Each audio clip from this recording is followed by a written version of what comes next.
Aksioni është për lirimin e hapësirave publike në gjithë gjatësinë e kanaleve, nivelit parë, nivelit dytë, për gjithë ndërtimet pa leje që janë bërë bus kanalit. Këtu jemi ke lagja 13 në plazh ke rruga Sirius. Kemi filluar me muret rrethuese.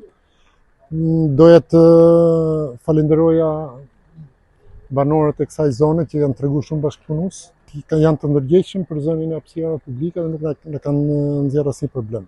Zbatimin e këtij vendimi, projekti që ka Bashkia e Durrësit. Sa kohë do të zgjasë ky aksion dhe ku do të shtrihet?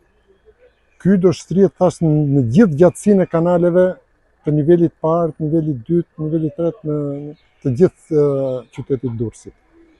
Pastrimi, thellimi i kanaleve dhe lirimi i bankinave bus kanaleve. Ka objekte banimi të preken nga ka një pjesë të ndërtimeve që janë sipër kanaleve, por ato është një projekt i bashkisë ku do dalim me çfarësime kush është me certifikat pronësie, kurse të tjerat do vendosi bashkia në bonusiraj me strehim e këta. Keni bërë një përllogaritje para shumë të objekteve të cilat preken sa Po janë? ka zyra projekteve, numrin e saktë të objekteve që preken, po në këtë segment që jemi aktualisht janë rreth kjo gjatësi këtu janë rreth 20 shtëpi dhe në fund të rrugës do marrim majta se janë 11 shtëpi tjera. Te ky segment nuk ka shtëpia që do prishen, janë vetëm rrethimet, lirimet e hapësirës publike që kanë zënë bankinat e kanaleve.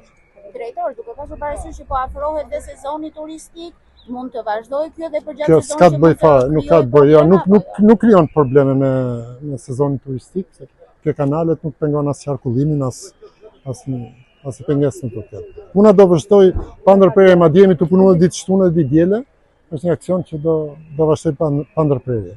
Deri në lirimin e plot gjithë hapësirave publike edhe pastrimin edhe të kanaleve. Cilat janë zonat më problematike?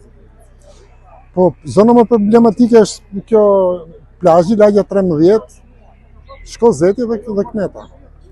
Ish Kneta.